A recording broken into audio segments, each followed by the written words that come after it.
Salut Pascal Lalancette. Salut Sam Wagner. Ça va bien? Ça va très bien. Oui. Passes-tu un beau week-end de ne pas avoir besoin de travailler au Malcommode? Oui, ça fait du bien. Ça fait deux fins de semaine que je travaille plus le soir à 10h comme soundman au Malcommode à Beauport. Et puis... C'est pas parce que c'était désagréable de travailler là ou que c'est une mauvaise crew, c'est juste parce que... Ben, je fais ma semaine de travail, puis là, la fin de semaine, ben, ça me tentait de décompresser un peu, puis ben, je pouvais pas parce que je travaillais encore. C'était le fun, là. Les coffres se remplissaient bien. Puis, ben, quand t'as pas de temps pour aller sortir d'un bar, ben, ils se vident moins vite aussi la fin de semaine. Fair enough. Moins de sorties au restaurant avec les amis, tout cela. Mais là, à un moment donné, qualité de vie, c'est important aussi. C'est ça. Puis là, surtout qu'en plus, la fin de semaine, souvent, on fait ce qu'on est en train de faire là, tu sais. Parce qu'on n'a pas toujours du temps sur semaine ou c'est pas toujours d'adon pour les invités. Fait que ça te faisait pas mal du 7 jours sur 7 et plus, hein? T'en rappelles-tu que c'est arrivé souvent qu'on faisait genre un soundcheck? Non, je où on faisait une émission. Puis là, moi, je partais, j'allais faire mon soundcheck. On refaisait une autre émission après. L'épisode avec Anthony Roberge, c'est ça qu'on avait fait, me semble. Ouais. Puis genre... J'étais revenu après mon soundcheck au Malcommode. On a refait un autre épisode. Puis j'ai pas pu... C'était cool parce que j'ai pas pu reconduire pour retourner travailler au Malcommode. C'est Anthony qui nous avait... On est parti avec la vanne à Anthony, ouais. Puis, le party a pogné après le podcast. On a décidé d'aller tout le monde au Malcommode parce que moi, il fallait que j'aille travailler. Vous m'avez suivi. On est parti dans sa grosse vanne. Puis il avait faim. On est arrivé au Malcommode. Il était trop tard pour manger. Ouais. Il m'a dit, ça te dérange-tu si je vais me faire un grilled cheese vite fait dans ma vanne? On est retourné dans le parking. Je me suis assis. J'ai mangé des Tostitos avec de la salsa en le regardant se faire un grilled cheese sur son petit poêle. Là. Ah oui. C'était une belle soirée. Mais je tiens à dire quand même que j'étais assez en état pour bien faire mon travail. Parce que je suis un professionnel. Ah oui, c'était un show vraiment ça à coche. J'étais là puis je l'ai vu. C'était cool. C'était une belle soirée. C'était vraiment très le fun. Ouais. Qu'est-ce qu'on boit? On boit de la Hogan Quit 3000. Pas la première fois qu'on l'a, celle-là. C'est une de mes préfs. Pour vrai, tu sais, moi, les New England IPA... ça tombe vraiment dans ma palette. Là. Ben oui, puis la Barberie, sérieusement, on dirait qu'il y a... chaque nouvelle bière qui sort est genre... il y en a quelques-unes qui sont moins de mon goût, là, mais la plupart, je les trouve super bonnes. Puis quand ils sont longtemps ces tablettes de même, puis qu'ils en vendent depuis longtemps, ça devient des classiques. Ouais, c'est ça, là. Genre, automatiquement, ça devient des classiques. La NE IPA, la Hogan Quit 3000, genre, ça fait quoi? Deux ans qu'on boit ça, peut-être? Easy, ouais. Puis c'est une NE IPA, pour moi, qui est devenue un standard. Oh, ouais, rappelle des bons souvenirs, là. Tu te sens chez vous, là. Ouais. Enveloppé dans une doudou quand tu prends une gorgée de cette bière-là. Ben oui. Mais ils le font bien, fait que ça devient des classiques rapidement, les bières qu'ils font. Moi, je m'étais fait dire, j'ai travaillé dans la bière à un moment donné dans ma vie, là. Puis je m'étais astiné avec un autre représentant. Je travaillais pour une brasserie que j'ai pas besoin de nommer, là. Puis pas parce que c'était un mauvais souvenir, c'était un super bon employeur, là. Puis c'est juste parce que je veux pas que ça soit évident... c'est qui l'autre représentant puis pour quelle autre brasserie il travaillait. OK. Vu que tu veux pas nommer le compétiteur, tu nommeras pas... Le mien non plus, c'est ça, exactement. Il n'y a pas de cachette nécessairement à faire de ce côté-là. Puis, en tout cas, je lâchais le monde de la brasserie puis ça me tentait plus. Puis c'était pas la bière, c'était la vente en général que je voulais lâcher à ce moment-là dans la vie. Puis le gars en question, il disait « Ah ouais, c'est pas fait pour tout le monde, ce genre de pression-là. » Puis tout ce discours de vendeur, là, je pense que t'as déjà entendu ça. Ouais, du shaming, là. Oh, ouais, du gros shaming parce que ça me tentait plus de vendre. J'abandonnais. J'étais pas capable de dealer avec cette pression-là. Tu es en train de lâcher le Wolf of Wall Street Dream, là. Tu sais, là, t'es comme... Ah ouais, hein? Non, c'est ça. T'es pas fait pour ça. Puis en tout cas, on jasait de bière puis tu le quittes, mais il y a quand même de quoi de positif qui est ressorti de cette conversation-là. Puis je suis quand même d'accord avec ça. Il disait, une bonne bière, c'est pas nécessairement une bière qui a un goût ben particulier ou ben fancy. C'est une bière que le brasseur est capable de refaire systématiquement toujours de la même façon, tu sais. Puis que t'es sûr que tu vas boire tout le temps la même affaire. Ouais. Puis... je suis quand même d'accord avec ça jusqu'à un certain point. Là. Il y a des produits qui peuvent être bien bons de très petites brasseries puis ils n'ont pas nécessairement toujours la possibilité de se reproduire. Mais s'il y a bien quelque chose que la Barberie est capable de faire, c'est de reproduire leurs recettes. Oui, puis d'en sortir beaucoup. Ça m'étonne à quel point qu'ils en sortent, mais qui soutiennent quand même tout le temps leur réinvention. Genre, ils ont comme, en 2-3 ans, ils ont augmenté l'offre incroyablement. Puis la demande est là, elle est au rendez-vous. En tout cas, juste moi, ma demande à moi est assez élevée en Barberie. Mais... puis ils réussissent à rentrer. Oui. C'est excellent. Qui qu'on reçoit cette semaine? On reçoit Sophie Gabrielle Doyon. Sophie Gabrielle Doyon, exact. Auteur, compositeur, interprète. Ouais. Une de mes bonnes amies. Vraiment douce, vraiment gentille. Toutes tes amies. Toutes mes amies, je connais tellement de monde. T'as trop d'amis. Je suis tellement populaire. Professeur aussi de musique. Hein? Professeur de chant. Puis professeur de piano, pardon. Pas professeur de chant. Une école de musique à Beauport qui est une institution familiale. Là. C'est sa mère qui est directrice de ça. Sophie, elle a baigné principalement dans la musique classique, mais dans la musique toute sa vie. Tu sais. Ouais. Puis ce qui est spécialement intéressant dans cette rencontre-là, puis dans cette entrevue-là, c'est le passage du milieu strict de la musique classique, puis de la rigidité qui va avec ça, puis du milieu aussi pédagogique, puis de l'enseignement, à sa propre recherche créative, là, qui est une démarche assez récente pour Sophie Gabrielle. Elle a sorti un EP récemment. Ouais. En octobre dernier, là, elle faisait le lancement de son EP. C'est superbe, des belles chansons, beaucoup plus dans le pop, où elle a pu se laisser aller. Elle a eu vraiment énormément de plaisir à faire ça. Ce qu'on entend, c'est justement une artiste qui a eu une éducation stricte dans la musique puis qui a décidé de se libérer. Tu sais, c'est quand même le fun à entendre sur enregistrement. Tu sais. Ouais, carrément, c'est ça, exactement. Fait que, super de belles rencontres avec une personne douce et charmante. Je suis sûr que vous allez vraiment apprécier ça. Je trouve que ça ramène...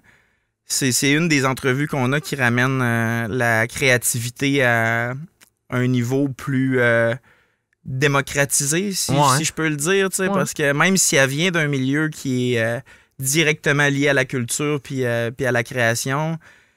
c'était pas nécessairement quelque chose qui s'était permis vraiment jusqu'à maintenant. Puis ça devrait être perçu par tout le monde comme... un coup d'envoi. Une tape sur l'épaule. Encourage. Vas-y, t'es capable. C'est ça. Aussi, laissez-vous aller puis croyez-y à ce que vous faites. À n'importe quel moment dans votre vie, ça peut être le fun de commencer à créer vos propres affaires. Puis c'est super beau à entendre. Et puis, n'oubliez pas aussi de nous encourager. Sûrement que la ruche est...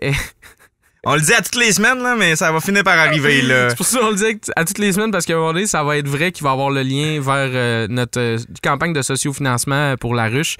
Fait que si il y a des cool contreparties, là, dont de la bière, de la Barberie, tout ça, allez voir ça. On va vous donner plus de détails quand on va être sûr à 100% que ça va être lancé. Mais pour l'instant, prenez un guess d'aller voir dans la description si le lien est là pour nous encourager de façon monétaire. Puis si vous êtes pauvres comme nous autres, puis que vous n'avez pas une scène pour nous encourager, faites juste liker nos affaires, commenter, participer à la communauté sur YouTube, TikTok, Facebook, Instagram. Ça va vraiment nous donner un coup de pouce pour les algorithmes puis pour notre reach, la visibilité de notre affaire puis la visibilité des artistes. Comme on a déjà dit, là, au pire, partez-nous sur Spotify avec vos écouteurs ou sur un petit speaker dans votre chambre. Puis sur le moment de vous endormir, l'épisode va rouler va rouler au complet. Puis pour de vrai, apparemment que j'ai vraiment une voix apaisante, là. C'est super relaxant à m'entendre parler, là. Bon, ça fait que Sam, je suis pas sûr qu'il est d'accord, là. Il a l'air de trouver ça drôle, là. Moi, je te trouve énervant. Des fois, moi, je m'endors en parlant, tu m'as-tu? Moi, en même temps, c'est ça, oui, c'est vrai, je te trouve fatigant. Ah! Bon. Fait que on arrive au bon résultat. Ben, c'est ça. Finalement, t'as peut-être raison. Fait qu'on va vous endormir avec cet épisode-là à partir de maintenant. Pas Sophie, par exemple. Sophie, notre invité arrive, Pascal. Sophie, c'est pas elle qui va vous endormir, là, c'est moi. Là. Notre invité arrive. OK, sur ce, sit back. Enjoy. And split shit. Yeah. Split shit. OK.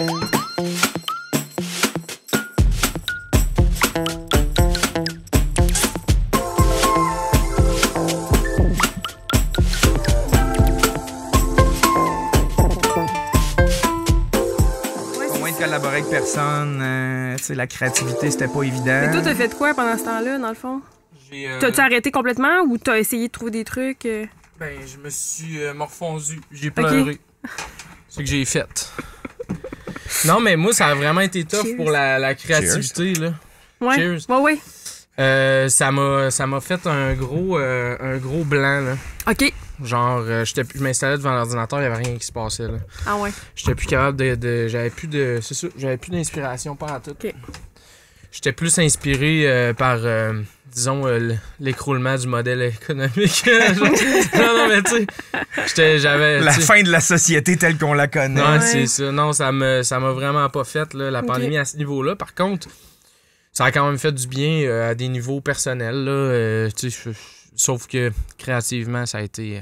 moi, je me suis rendu compte qu'il faut que ça bouge. Là. Faut que je vive des affaires, mettons, pour être inspiré. Ouais, c'est ça. Puis tu te nourrissais probablement aussi des gens avec qui t'étais, du monde qui joue, des musiciens, puis là, t'es voyais plus. Juste être ici, dans le Pantoum, c'est un peu ça, tout. Ben oui, tu croises plein de monde, tu vois plein de monde, t'entends des affaires, ça te reste dans la tête, ça fait que c'est sûr que entendre de la musique, c'est inspirant, voir des gens. Oui, mais je pense que tout le monde a eu un peu un petit down là, pendant la pandémie. Là. Mais d'où l'importance aussi de prendre conscience que je pense qu'il faut pas faire juste une affaire aussi. Là. Des fois, on s'enlise comme dans une direction, puis on reste là-dedans, puis finalement, on se retrouve, on n'a plus rien à côté. Mais quand tu fais d'autres choses, tu peux dire, OK, c'est le temps de faire ça maintenant, que j'ai plus de temps. Ou, Mais c'est sûr que ça a été dur, je pense, pour tout le monde aussi. Là. Toi, ça a été comment? Ouais. Là, on n'enregistre pas. Là. Oui, j'ai commencé. Ben voyons. Non, c'est pas commencé. Oui, c'est commencé.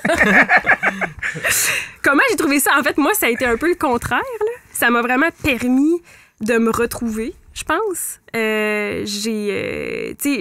Moi, dans le fond, j'ai toujours... Moi, je suis musicienne classique là, de formation, puis j'ai toujours fait du piano classique depuis l'âge de 7 ans jusqu'à 24 ans.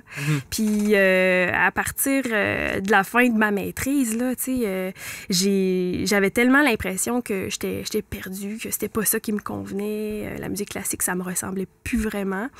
Puis j'ai comme pris le temps justement de m'asseoir puis de penser à ce que je voulais.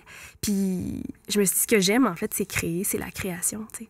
Fait que ça a été comme une prise de conscience à ce moment-là. La pandémie, ça m'a permis de prendre conscience de ça, puis de me rapprocher aussi un petit peu de moi-même, puis de redéfinir un petit peu plus là, ce que je veux. Puis non, ça a été vraiment positif. Mais c'est sûr qu'à d'autres niveaux, ça a été dur, mais à ce niveau-là, ça a été vraiment positif. Vraiment. C'est pendant cette période-là que tu as commencé à travailler sur le projet que tu es en train de sortir actuellement? C'est ça. J'ai commencé à écrire. J'ai refouillé dans mes carnets, parce que moi, j'écris beaucoup. J'ai des carnets pour plein d'affaires. Là, d'ailleurs, j'ai un carnet qui retrace tout le processus de création derrière mon EP qui va sortir au mois d'octobre. Je pensais que tu allais dire j'ai un carnet de mes carnets pour les retrouver. Non, mais quasiment, là, tu sais. Non, mais c'est ça, c'est un carnet dans lequel j'ai comme toutes mes petites inspirations qui va être exposée dans c'est la maison Tessier dit la plante, c'est à Beauport. Okay. Puis ils font comme un genre de petite exposition de carnet d'artistes. Puis c'est super intéressant parce que ça retrace le processus créatif là, des artistes. Puis moi, c'est ça. Dans le fond, c'est à ce moment-là que j'ai commencé à écrire, que j'ai commencé à explorer, à me laisser plus aller sans pression. Puis je me suis entourée. C'est sûr que pendant la pandémie, je pouvais pas jouer avec d'autres musiciens. Puis ça a été dur. Mais quand on a commencé là, à pouvoir se revoir, là, j'ai retrouvé comme le plaisir de jouer avec des gens. Puis là, j'ai commencé à m'entourer de musiciens. Puis c'était vraiment le fun. Puis c'est à ce moment-là que le projet a décollé. Là. C'est cool, ouais, ça, le carnet où tu détailles ton processus créatif. Ouais. Les difficultés que tu as eues à travailler toute seule, tu parles de ça aussi? Ou comment tu détailles ça, ton processus créatif? Bien, c'est drôle parce que moi, je suis pas une... Je dirais que travailler tout seul, c'est pas quelque chose qui me dérange tant que ça. Je suis une personne très, très... je suis assez solitaire, puis j'aime ça comme être... Je suis très introspective aussi, c'est ça. Puis, tu sais, je pense que travailler seul, c'est pas un problème. Ce que je trouve peut-être un petit peu plus dur, c'est de composer avec les hauts et les bas, tu sais, dans le sens que la création, là, on n'est pas toujours, je trouve, dans un mode créatif tout le temps à 100%, tu sais. Il y a des moments où on n'a rien à dire, tu sais, on dirait qu'on ne sait pas quoi écrire, puis on est un petit peu... Je trouve que c'est anxiogène aussi de ne pas savoir quoi faire, là. Tu sais, je sais pas si ça vous est déjà arrivé, là, mais moi, tu sais, je sais que c'est pas longtemps que je fais ça, mais quand j'ai quelque chose à dire, je suis contente. je l'écris, je compose, tout ça. Mais quand j'ai rien à dire, je suis vraiment anxieuse. Puis c'est drôle parce que récemment, j'ai fait les auditions pour le Festival international de chansons de Granby. Puis après l'audition, on avait le droit d'avoir une espèce de petite rencontre avec les juges. Puis il y a une des juges qui m'a dit, qui a fait l'École nationale de la chanson, elle m'a dit, un de mes profs qui m'a le plus marqué, c'est un prof qui m'a dit, inquiétez-vous pas si vous avez rien à dire des fois, tu sais. Si vous êtes enceinte, vous avez un déménagement, la maladie, vous n'avez pas d'inspiration, ça sert à rien d'essayer de chercher, tu sais, si ça marche pas. Mais moi, c'est un petit peu ça. Là. Je suis comme en recherche, là, voir qu'est-ce que je suis capable de faire quand ça marche pas, quand j'ai pas d'idée. Est-ce que comment tu peux stimuler ça finalement, c'est ça. Sans avoir besoin de le forcer, parce que j'hallucine. Le micro est en train excusez. de descendre. Je voyais faire ça de même subtilement. C'est pas de ta faute, il replace le mien au moins 4 fois par épisode. J'ai un toc. Ah oui, c'est vrai. Non, mais je le des voyais formations professionnelles quand même. Ça. Je le voyais descendre, là, je faisais de l'anxiété. Là. C'est ça. Mais ouais, c'est ça, on le vit tout un peu, là, avoir le syndrome de la page blanche. Puis quand tu essayes, quand tu forces trop, finalement, ça sonne forcé, ça paraît que... Exact, c'est ça. C'est ça. Mais c'est super important, la création. Puis de plus en plus, je trouve que ça doit être valorisé.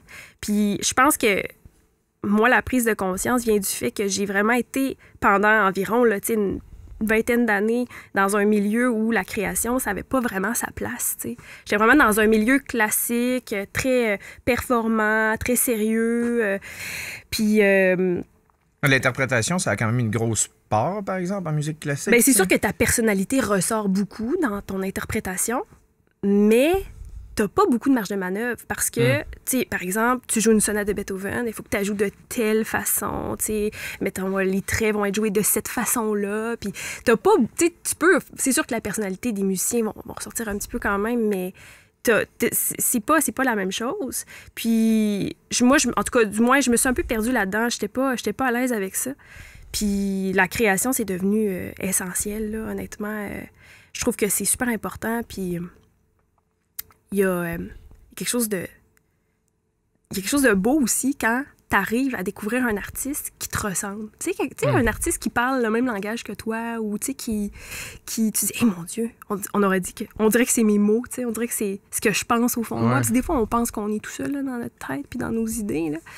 Mais là, je parle beaucoup, là, je m'excuse. C'est pour ça que t'es là. Mais c'est parce que hier, justement, j'étais... On intervient, nous autres aussi, là, c'est une conversation, mais c'est toi qui es l'invité. Ouais, là. C'est ça. Mais c'est parce que ça m'a marqué hier, il y a quelqu'un qui a commencé à me suivre sur Instagram, puis j'étais allée voir c'était qui, puis qu'est-ce qu'elle faisait, puis c'est une personne qui a l'air d'écrire des poèmes, tu sais, c'est bien beau. Puis elle publiait une photo, tu sais, puis sur la photo, c'était comme une forêt de conifères, c'était super beau. Puis en bas, c'était écrit « On dirait que des fois, mon ventre ressemble à ça. » Puis là, j'étais là, mon Dieu, c'est moi. Une mon forêt d'épinettes? Non, mais tu sais, la forêt, la nature. OK. Non, il y a quelque chose de les beau mouches pis tout, là, ouais. Non, mais quand que je file en Abitibi, là. Ouais, toi, tu connais quelque chose là-dessus, mais... Non, c'est pas ça que je veux dire. Ce que je veux dire, c'est que, tu sais, les mots de la personne venaient vraiment me chercher, là. Ça me rejoignait vraiment beaucoup. Puis ça, c'est beau dans la création. Quand tu arrives à créer, puis qu'il y a des gens qui disent « Hey, mon Dieu, je comprends ton univers, je m'associe à ça aussi. » Puis c'est super intéressant. Comment tu procèdes pour aller découvrir d'autres artistes, mettons, qui t'inspirent ou avec qui c'est quand même récent, là. Tu sais, je suis pas une personne qui est beaucoup sur les réseaux sociaux non plus, mais c'est sûr que éventuellement, c'est ça que je vais faire, là, quand ben là, on peut commencer à aller voir plus de shows, mais c'est sûr que c'est dans mes objectifs, là, d'aller voir quand même des artistes, puis de développer aussi un réseau, là, tu sais, pour de connaissances dans le milieu artistique. Mais moi, c'est ça. C'est beaucoup les réseaux sociaux ou du bouche à oreille. Mon chum, il connaît tellement de musique puis d'artistes émergents. Là, il en connaît plus que moi, puis il n'a pas étudié en musique. Fait que, tu sais, il est capable tout le temps de m'en faire découvrir, mais c'est super important. Puis je trouve que c'est important aussi de faire de la place, justement, à ces artistes-là, tu sais. C'est difficile de percer, là, tu sais, dans ce milieu-là, puis c'est pas toujours non plus nécessaire de percer d'une certaine façon, mais des fois, c'est important, tu sais, de sentir qu'on a quand même une place, là.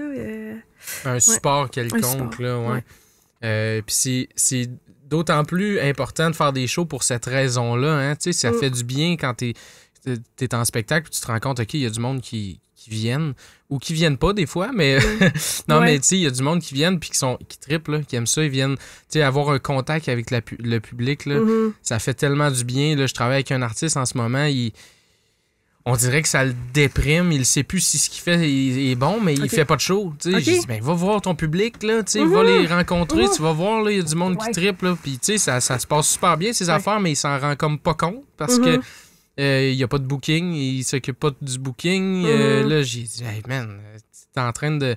Tu sais, ça va t'enlever la déprime d'en face, là, mais que tu vois que le monde trippe, là. Exactement. Oui. Puis c'est drôle parce que moi, quand j'ai commencé à créer, je voulais pas nécessairement présenter mes choses. Tu sais, j'étais gênée. Gênée du milieu d'où je proviens aussi. Je me disais, tu sais, là, je fais de la musique pop, tu sais, alors que j'ai toujours fait de la musique classique. Tu sais, qu'est-ce qu'ils vont penser? C'est une hérésie. Mon réseau est tellement pas là-dedans. Puis, il y a quelqu'un qui m'avait dit... T'as-tu subi ben du rejet, finalement? Non, pas tant que ça. C'est pas si longtemps non plus. Peut-être que ça s'en vient, je le sais pas, là, mais... La fille qui étudie en classique, que sa mère part à un festival de jazz et tout, tu sais, c'est comme...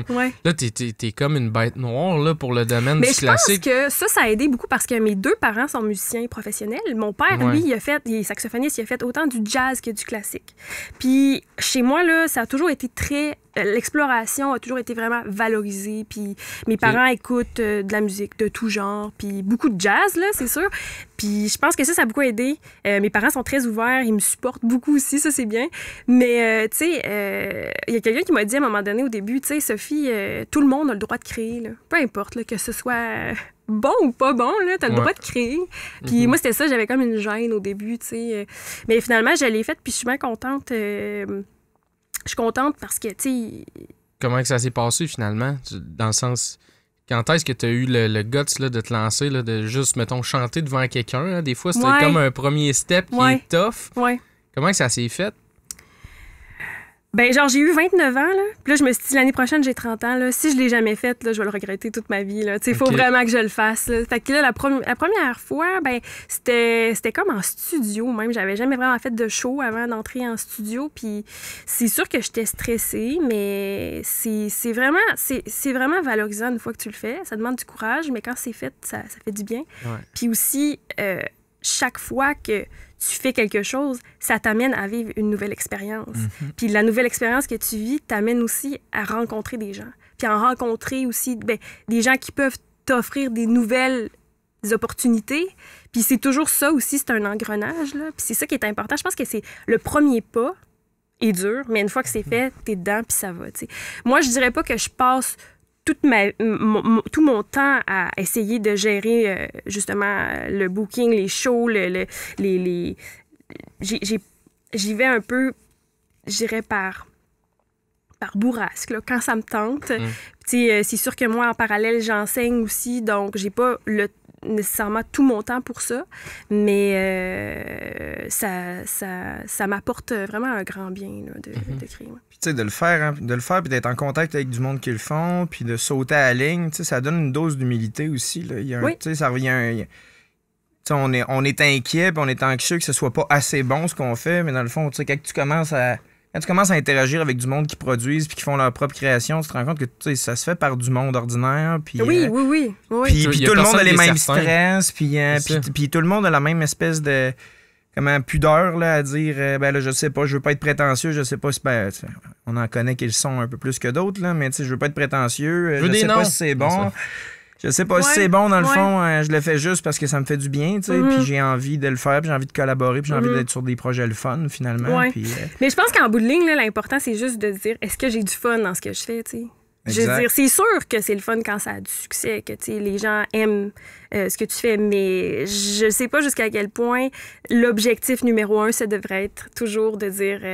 genre, est-ce que ça pogne? Est-ce que c'est bon? Est-ce que ce que je fais, c'est malade? Tu sais?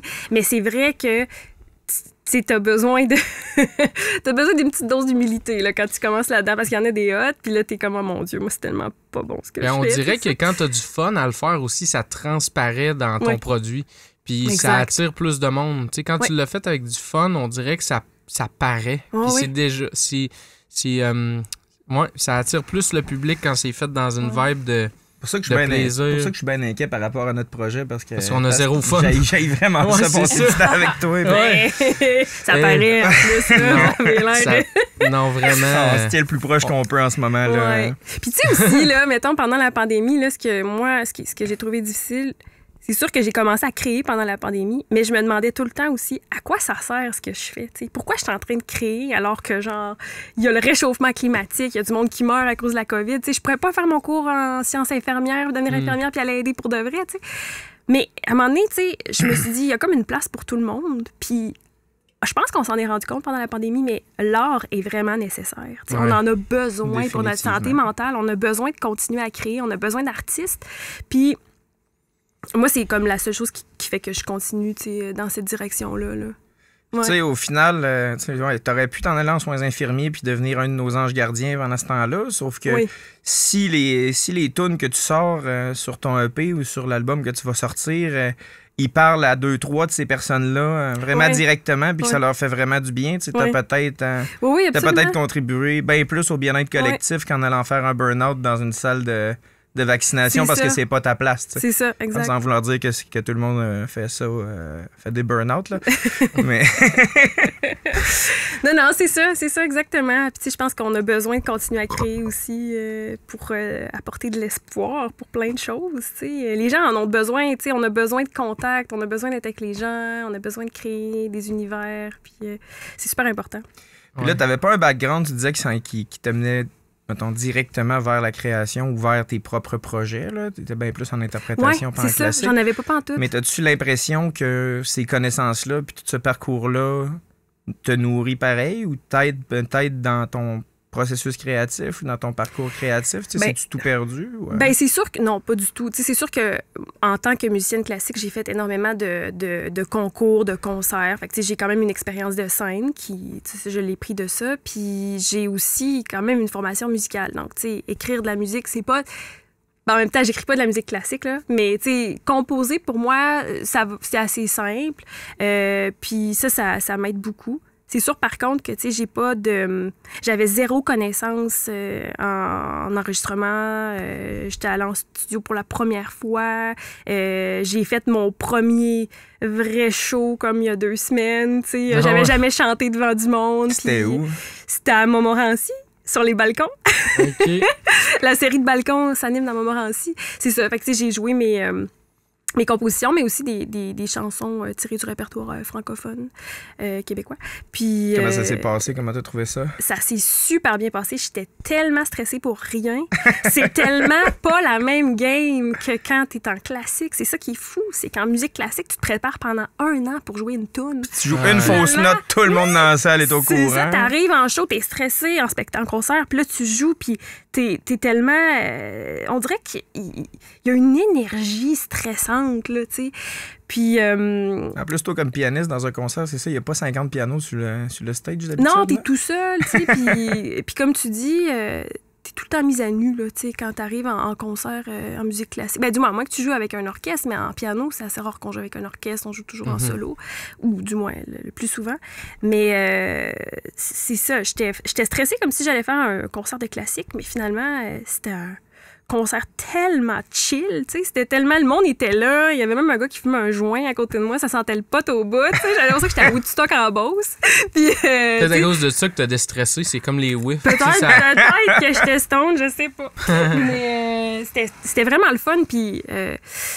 je veux dire, en même temps, là, j'ai l'air de parler contre le milieu classique. C'est pas ça que je veux dire, là.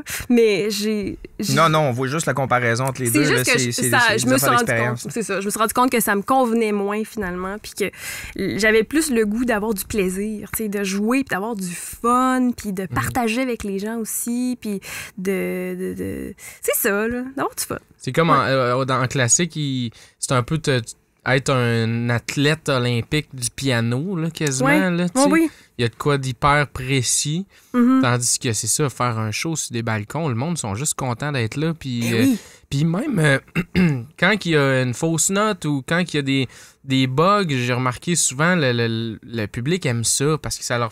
Ils ont l'impression un moment unique. Ouais, c'est ça. Puis, tu sais, Ça rapproche peut-être là, les Ah gens des musiciens. Et il y a aussi ça aussi en musique classique, c'est que souvent, les musiciens classiques sont sérieux, ils vont pas parler quand ils vont arriver sur scène, ils vont juste jouer leurs pièces. La game du cool. Les gens se sentent loin. Même dans le public, froid. il y a une espèce d'éthique. Il faut que tu saches quand est-ce que c'est le temps d'applaudir. Si t'applaudis un peu trop de bonheur, t'as l'air d'un imbécile dans la salle.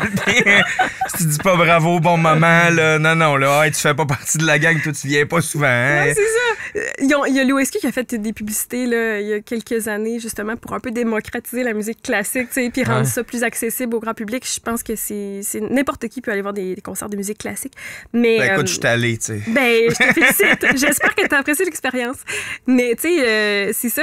Moi, je me souviens, entre autres, que aussi, ce que je trouvais difficile, c'est que c'était jamais assez bon. On arrivait, on jouait, puis là, après ça, le prof, il vient de donner tes commentaires. Ah oui, c'était bon, mais attention, ici, t'es tout le temps en train de te remettre en question. C'est jamais assez. Fait que tu développes des comportements aussi qui sont comme pas sains, tu sais. T'es toujours très perfectionniste, puis c'est jamais assez bon. Fait que l'estime de soi en prend un coup. Fait que... mais oui, c'est ça. Ça me fait du bien de me détacher de ça un petit peu. La légèreté qui va avec le fait de faire tes propres projets. Ouais. Puis là, tu as un EP complet qui est sorti récemment. Non, il va sortir au mois d'octobre. Il va sortir au mois d'octobre. C'est ça. J'ai 2 chansons qui sont déjà sorties sur Internet. Puis j'ai mon premier EP qui va sortir au mois d'octobre avec mes 6 compositions, puis mes 3 musiciens qui vont jouer avec moi. C'est ton produit au complet. Les musiciens ils t'accompagnent là-dedans, mais c'est tes compositions, c'est tes textes, c'est ton affaire. Textes, mon univers, c'est tout moi qui ai créé, c'est le fun. Puis c'est ça aussi, j'étais comme un peu gênée au début de demander à du monde de jouer avec moi, quand t'as pas eu l'occasion de te plonger dans le milieu plus un peu pop, là, t'es comme un peu gênée de dire, hey, ça te tente-tu d'embarquer dans mon projet? Et finalement, à date, ça se passe bien, là, je suis contente. J'ai des beaux commentaires, donc c'est le fun. Qu'est-ce qui a inspiré cet univers-là? Tu parles de quoi dans l'EP que tu vas sortir? C'est un peu tannant, là, parce que j'ai 6 compositions, mais c'est 6 compositions qui parlent juste d'amour, OK? Je me suis fait un peu critiquer. Correct, c'est un thème qui est quand même partagé par la majorité du monde, oui. C'est ça. Là. C'est ça, j'en parlais récemment, je disais, tu sais, dans le fond... C'est facile que de parler de Don l'incarné aussi. Ça se plug mieux, ouais. Mais tu sais, tout le monde vit des histoires d'amour. Tout le monde a une histoire d'amour à raconter, tu sais. Puis moi, j'adore me faire raconter des histoires d'amour. Genre, hey, raconte-moi donc comment t'as raconté ta blonde, tu sais. Puis je trouve ça le fun. Il y a quelque chose, tu sais, tout le monde a ça. Puis tout le monde recherche ça aussi, tu sais, à quelque part. Que ce soit l'amour de ses parents, de l'amour de quelqu'un, d'un ami, tu sais. On est toujours un peu à la recherche de ça. Puis moi, mes compositions ont été inspirées, entre autres, de souvenirs que j'ai vécus au début de ma vingtaine, puis qui m'ont marqué, puis qui me hantaient un peu, puis que j'avais besoin de mettre en musique. On dirait que le fait de les mettre en musique, ça m'a permis de tourner la page sur plein de choses. Puis c'est vraiment ça. Mais c'est sûr que éventuellement, j'aimerais composer sur d'autres thèmes que l'amour, ça va peut-être venir. Mais pour le moment, c'est ça qui m'inspire. Donc, c'est ça. Thérapeutique un peu comme processus. Thérapeutique, exactement. Oui, thérapeutique. Extrêmement thérapeutique. Oui. Ouais. Puis en parallèle, t'enseignes aussi depuis vraiment longtemps? Oui, ça fait 10 ans que j'enseigne. Comment tu transposes ça, l'univers créatif ou la créativité dans ta pratique d'enseignement? Ou c'est-tu quelque chose qui est présent dans ce que tu montres aux jeunes à qui que tu enseignes la musique? Tu dois enseigner le piano, là, forcément. Oui, j'enseigne le piano, c'est ça. Bien, mon enseignement a beaucoup changé au fil des années. Quand j'ai commencé à enseigner, j'étais encore aux études, puis j'enseignais exactement comme mes professeurs m'enseignaient. J'avais un enseignement rigide avec un rigide. bâton. Ah ouais. Ben non, pas de bâton là, mais mais j'étais très très exigeante. Je pense que j'avais une vision aussi du cheminement de mes élèves qui était pareil comme celui que j'avais reçu. Puis je me rends compte que c'était peut-être pas nécessairement la bonne façon de faire. Puis au fil du temps, je me suis beaucoup assouplie. Tu sais, maintenant, mes élèves, ils viennent au cours, puis il y en a qui ont, mettons, un cheminement un petit peu plus, chargé. Là. Ils vont faire des examens, des concours, des choses comme ça. Mais d'autres qui viennent vraiment juste pour le plaisir d'apprendre une pièce, juste pour jouer. J'ai des élèves qui n'ont pas de piano à la maison, tu sais, puis qui me disent, ben moi, je vais venir une fois par semaine pour jouer avec toi, mais genre... Ils n'auront pas pratiqué entre les deux, là. Puis au début, ça m'aurait tellement dérangé, ça. J'aurais fait, mon Dieu, mais qu'est-ce que tu fais ici? Finalement, maintenant, c'est pas grave. Je me dis, regarde, je leur offre un moment. Tu sais, c'est un moment, puis ils sont avec moi. Je leur permets de créer des sons, de faire de la musique, puis aussi de s'adapter à chaque élève. Ça, je trouve ça vraiment intéressant. Ouais, ça doit être une pas pire job, là. Ouais. Ben, en fait, c'est que chaque personne apprend différemment. Ouais. Puis au départ, tu sais, j'avais ma méthode, puis tu sais, tu suis ma méthode, mais finalement, maintenant, j'essaie de voir un peu, bon, l'élève est comme ça, on va essayer d'apprendre de cette façon-là, tu sais, on va essayer de s'adapter. Puis je vois aussi quand même des répercussions positives sur la relation que j'ai avec mes élèves. Parce qu'avant, tu sais, je pense que je les écoutais peut-être pas assez, tu sais, j'imposais trop j'imposais ma manière de faire. T'étais intimidante, comme tu trouvais le pantoum intimidant. C'est vrai. Finalement, c'est pas si pire. Ça va. Non, mais pour vrai, j'étais peut-être intimidante. Tu sais, j'étais pas méchante, là. Puis je pense que j'ai toujours un beau contact avec mes élèves, mais je pense que maintenant, je suis plus à l'écoute, de ce qu'ils veulent, de ce qu'ils recherchent. Mettons, au début, je leur dis, bon, c'est quoi ton objectif cette année? Qu'est-ce que tu veux faire? Puis je m'enligne sur leurs objectifs plutôt que d'y aller avec ma façon, de penser. Puis, mes élèves, la plupart, bon, il y en a quand même beaucoup qui apprennent du répertoire classique parce qu'au départ, c'est sûr que c'est plus facile pour l'apprentissage du piano. Mais pour la technique, tout ça, parce qu'une fois que tu sors un peu du programme, ben là, puis que tu as fait quelques années de piano, tu es quand même plus en mesure de jouer ce que tu veux. Tu peux t'adapter à d'autres formes. C'est ça, exactement. Mais quand tu n'as pas vraiment de formation ou de technique, c'est sûr que c'est plus difficile. Sauf que une fois qu'ils sortent de ça, ils sont plus libres.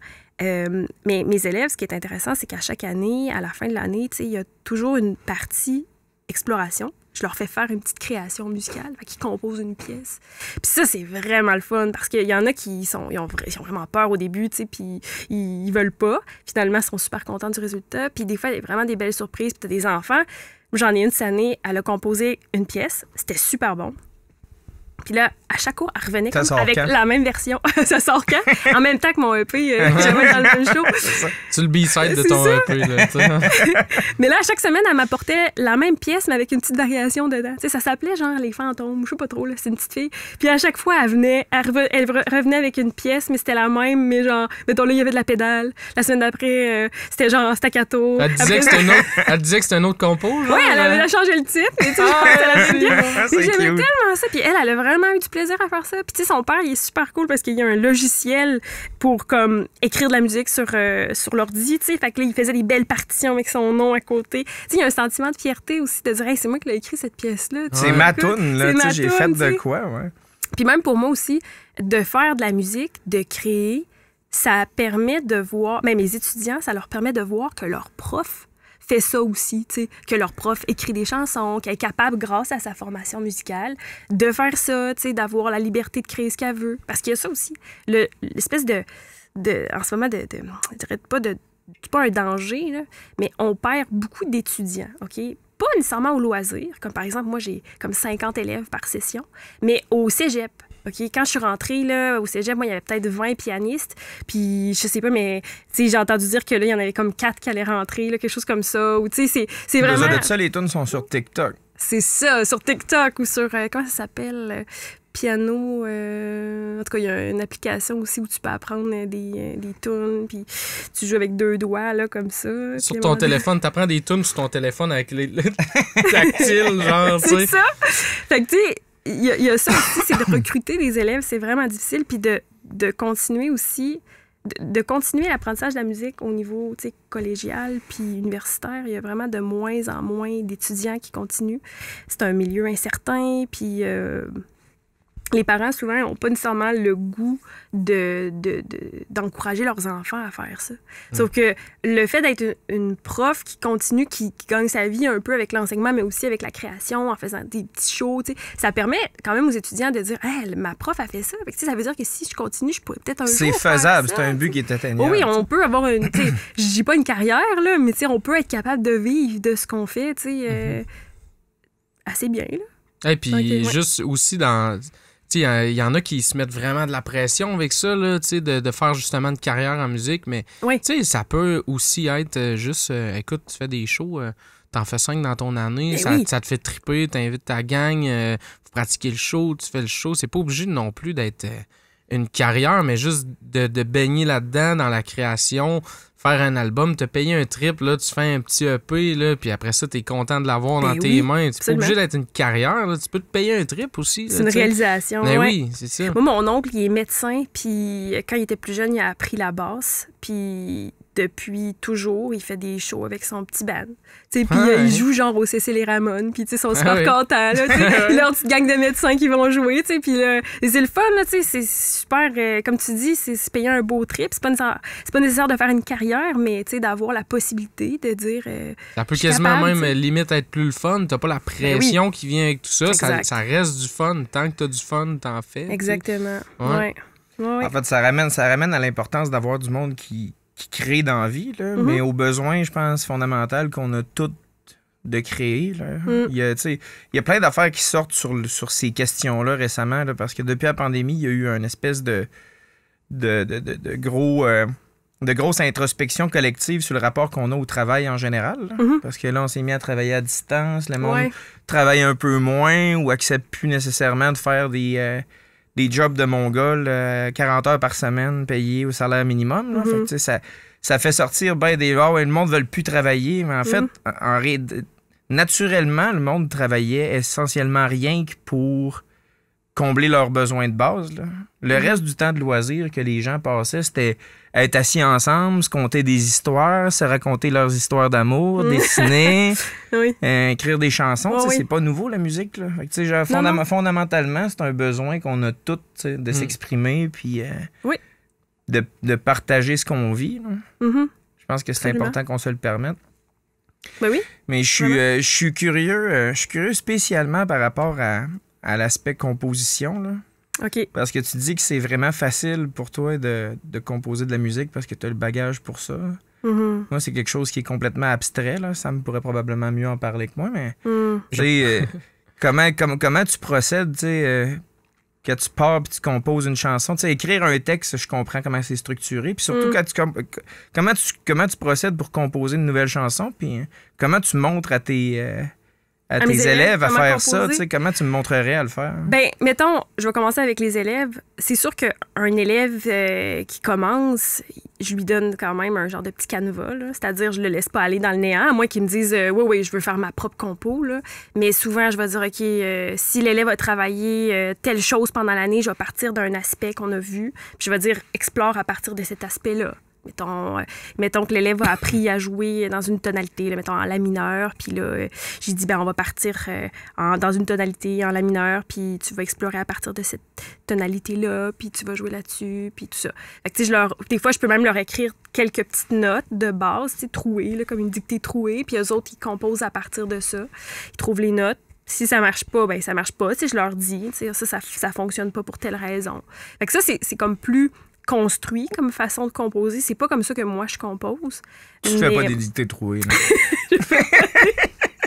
Bon, qu'est-ce qui irait entre ces deux-là, donc? Hein? Non, c'est pas comme ça que je compose. Mais moi, en fait, je l'ai pas dit, mais j'ai commencé à composer quand même quand j'étais vraiment jeune. J'ai toujours composé. T'avais quel âge que t'as fait ta première tourne? Ma première vraie tourne d'amour, là, j'avais genre 14 ans. Mais mon père, il me faisait faire beaucoup d'exploration au piano quand j'étais petite. Mon père, qui est un musicien jazz, là, il me disait des fois, OK, on s'assoit au piano, imagine, t'es dans une maison hantée. OK, on y va. Puis on partait, puis on jouait. Fait que là, ça m'a appris à développer des ambiances, développer aussi un petit peu le côté instinctif. Là, puis parce qu'aussi, vu que je suis musicienne classique, j'ai déjà essayé de faire du jazz, c'est super dur, parce qu'il faut que tu te laisses aller. Au début, il faut vraiment que tu y ailles. Puis ça, j'étais pas capable, j'avais de la difficulté. C'est comme complètement deux écoles de pensée différentes. C'est fou, raide. Puis, donc c'est ça. Fait que j'ai commencé quand même à explorer jeune. Mais la composition, je vais pas m'asseoir devant mon piano puis je vais dire, OK, aujourd'hui, je compose. Ça vient vraiment c'est des idées. J'ai souvent des mélodies en tête. Là, j'ai l'air un peu ésotérique quand je dis ça, mais tu sais, genre, à un moment donné, j'ai quelque chose qui me passe en tête, puis là, je pars là-dessus, puis là, j'aime ça, puis ça me reste en tête. Puis là, je l'enregistre sur mon téléphone. Puis là, après ça, j'ai Tu la mets même sur ton téléphone? Oui, dans mon auto, là, j'ai l'air un peu folle.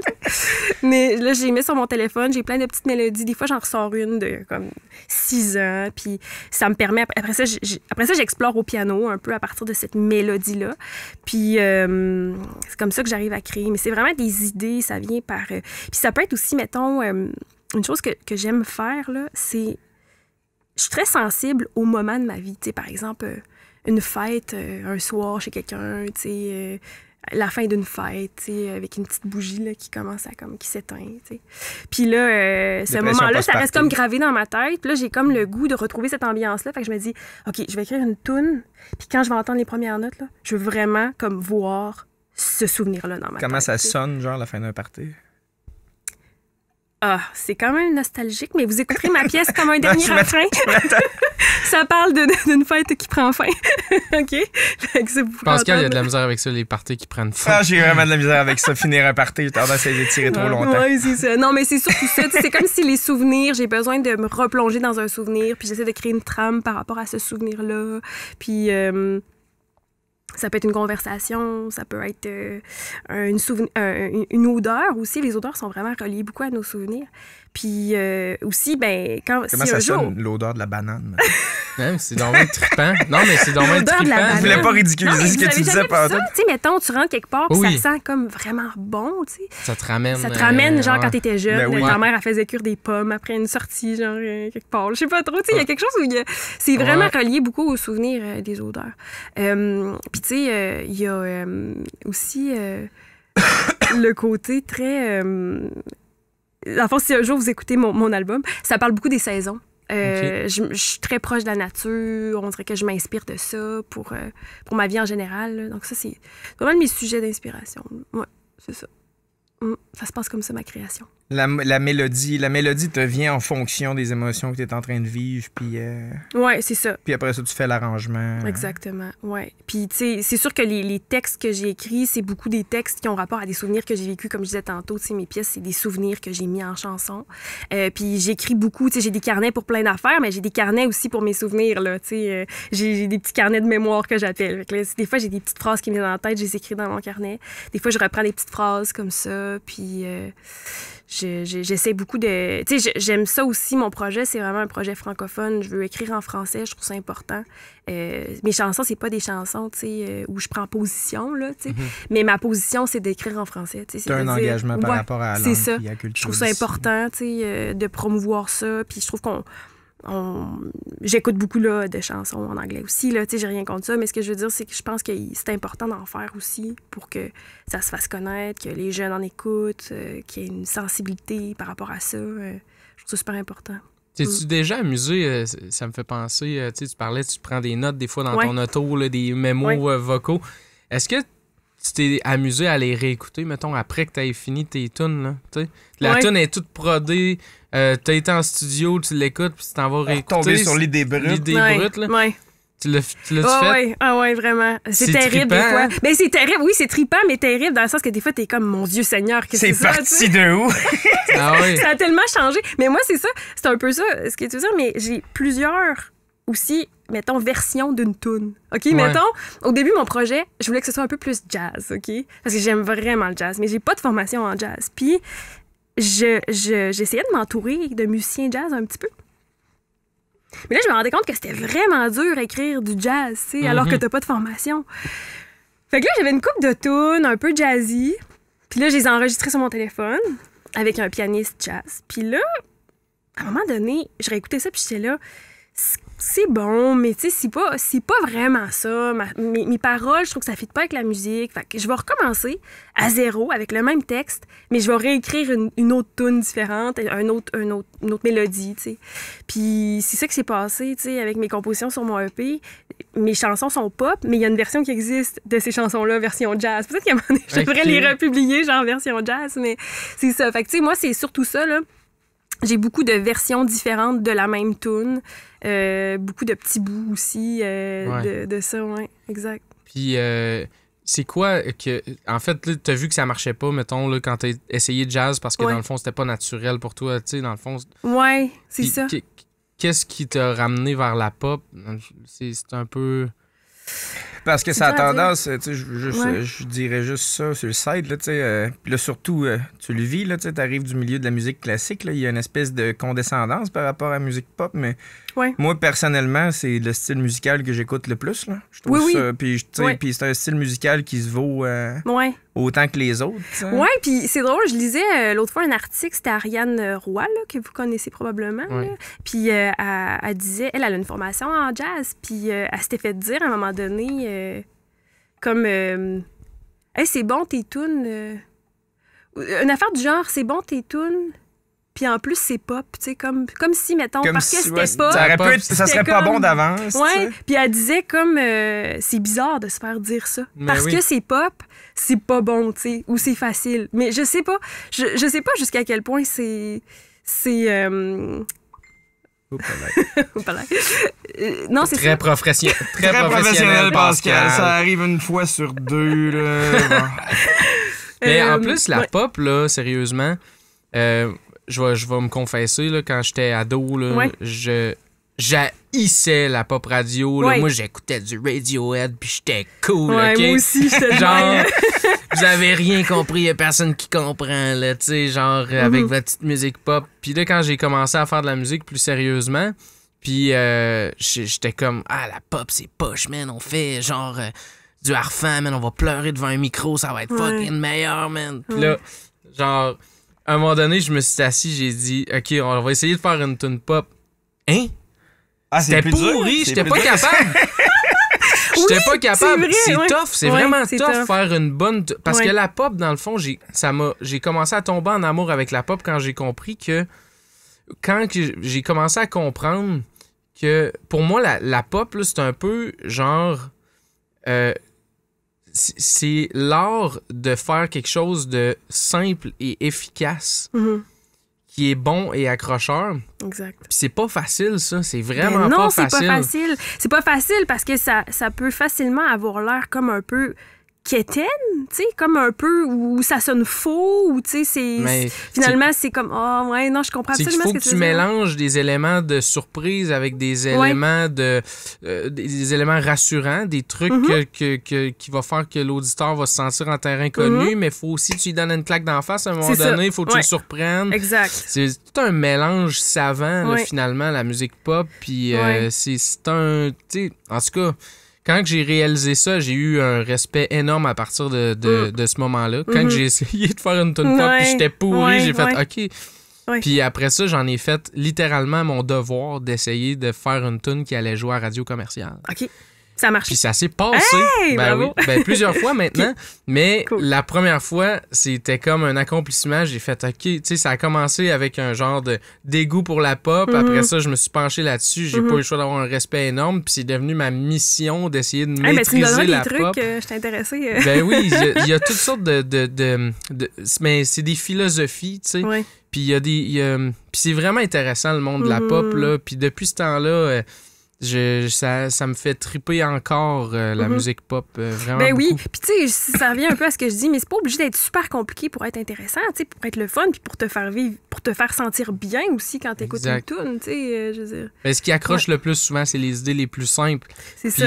mais surprenantes. Parce que si c'est simple puis que t'as l'impression d'avoir déjà entendu ça 5 millions de fois, c'est plate. Mhm. Tu sais. Fait qu'il faut toujours comme d'éléments de surprise aussi au travers. OK. C'est un peu comme dans tout. Là, tu sais, on a discuté récemment avec une auteure jeunesse. Là, tu sais. Ok. C'est pas parce que tu écris des livres pour enfants de quelques pages avec des phrases super simples que c'est nécessairement facile. Là.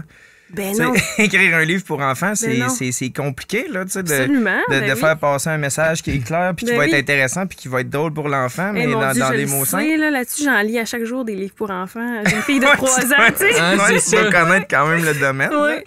Mais tu sais, puis dans un autre ordre de grandeur, moi, c'est en écriture professionnelle. Là. J'ai été formé à la base pour faire de l'écriture pour faire de la recherche à l'université. Oui. Puis il y a un gros dédain, un peu comparable à la musique classique puis à la musique populaire entre l'écriture académique puis l'écriture exécutive. Tu sais.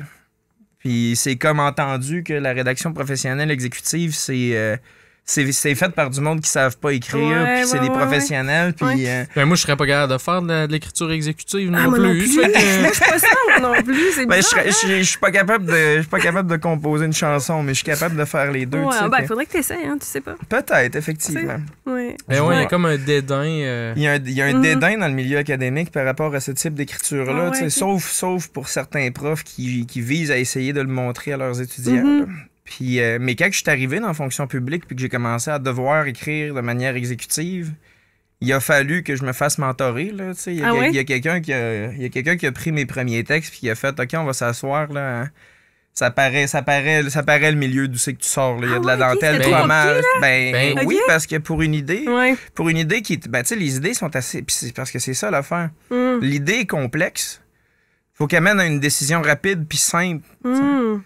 Puis là, ben moi, si j'arrive puis que je veux détailler l'idée comme il faut, je vais mettre de la dentelle pas mal autour de mon stock. Je vais m'assurer que c'est bien enveloppé puis que tout est couvert. Mais la personne qui va me lire, elle n'a pas le temps, l'énergie puis l'attention nécessaire pour écouter ma dissertation de 25 pages. Là, Je pense la même affaire un peu en musique. Justement, les étudiants qui sortent du cégep en jazz ou de l'université en jazz, on dirait qu'ils ont toujours un gap de 1 an, 2 ans avant que leur tune vienne bonne pour de vrai. Parce que ça sonne académique, ça sonne... Je l'entends, ta technique en arrière. Il y a comme de quoi qui est comme... Trop carré, hein, qui est trop... Ça sonne scolaire. Je sais pas comment l'expliquer, mais ça sonne... Tu veux flasher tes techniques d'écriture que tu as appris, là. Puis souvent, ça prend comme 1 an, 2 ans. Là, tu vois que là, les musiciens commencent à lousser un peu. Puis là, ils trouvent leurs affaires. Mais je pense qu'ils se rendent compte que ça sert à rien aussi. Là. C'est une perte d'énergie. Peut-être un lâcher-prise. Peut-être un lâcher-prise à un moment donné. Mais c'est sûr, tu sors de l'école, là, tu veux flasher. Là. J'ai appris tout ça, je veux que ça me serve. Mais malheureusement, mon grand garçon, ça te servira pas beaucoup dans la musique pop. Puis ça va être sûrement plus intéressant si tu l'utilises pas. Mais tu sais...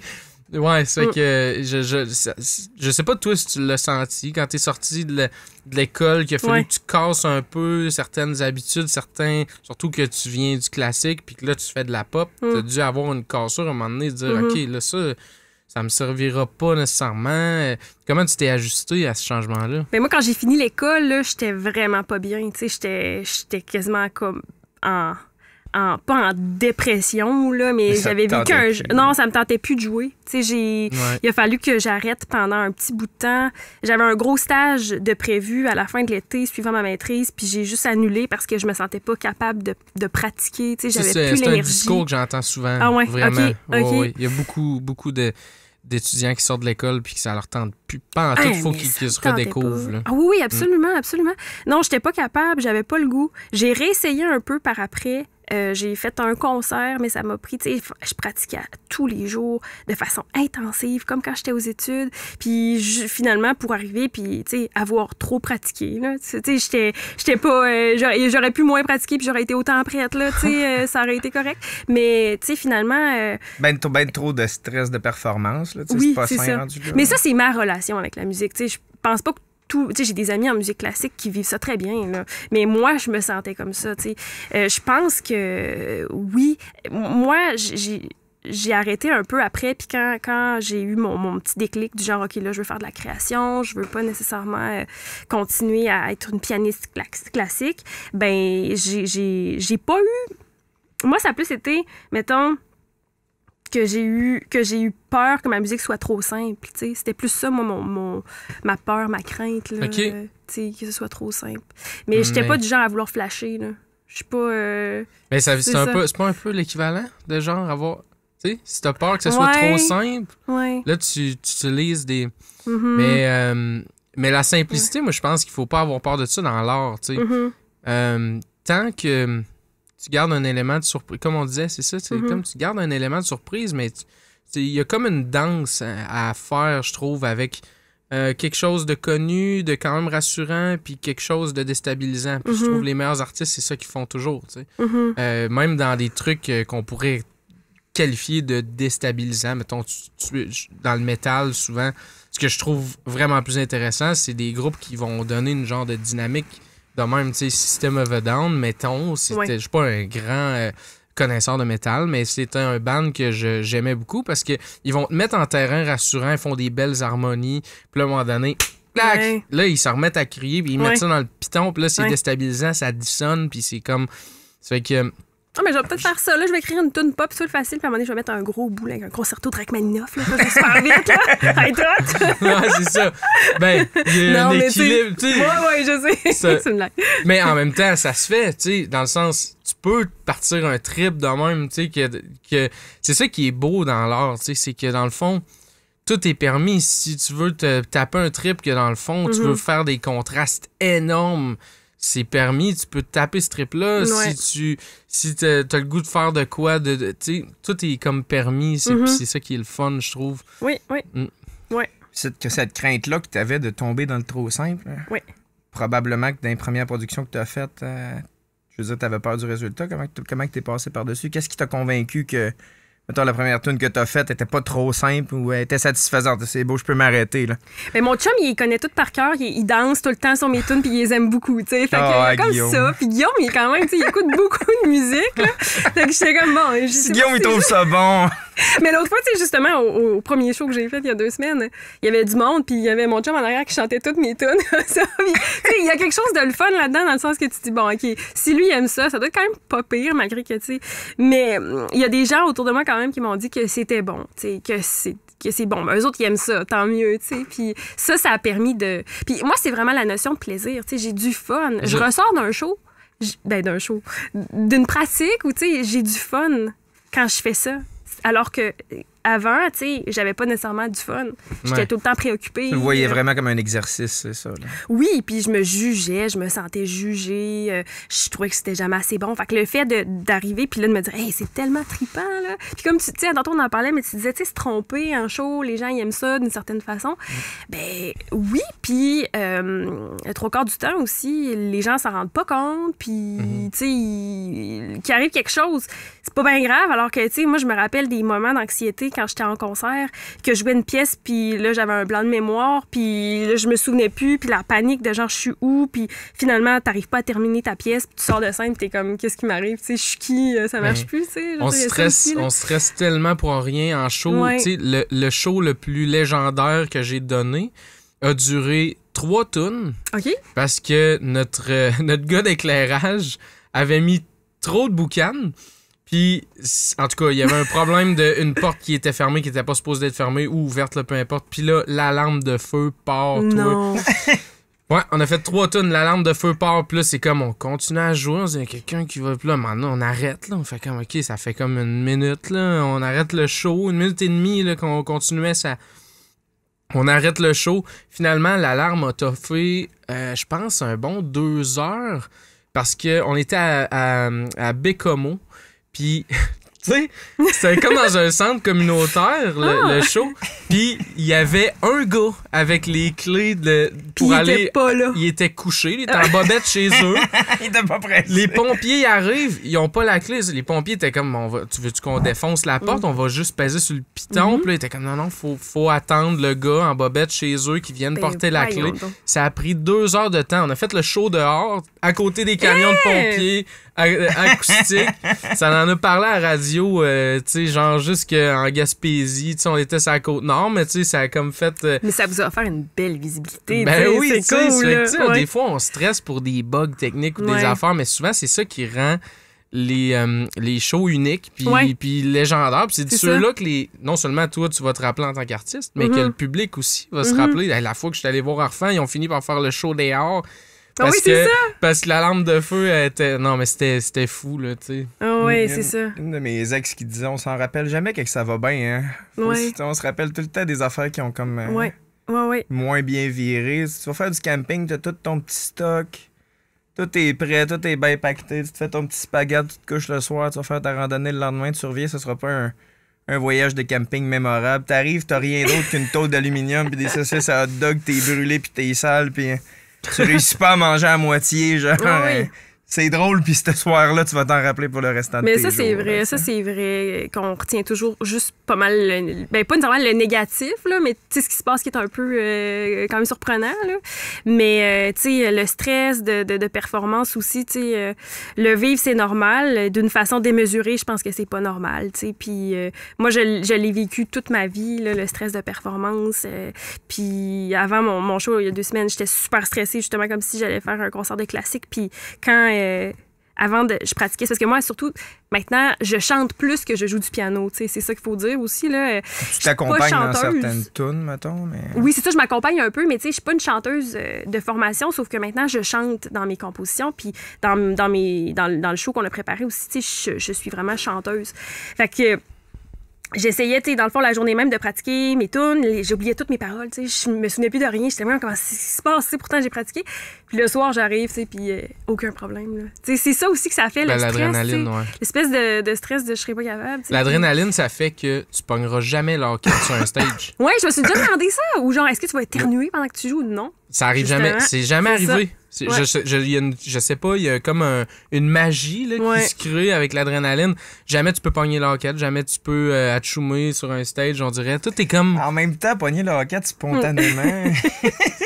ça arrive que t'es... Mais c'est parce qu'en tournée, des fois...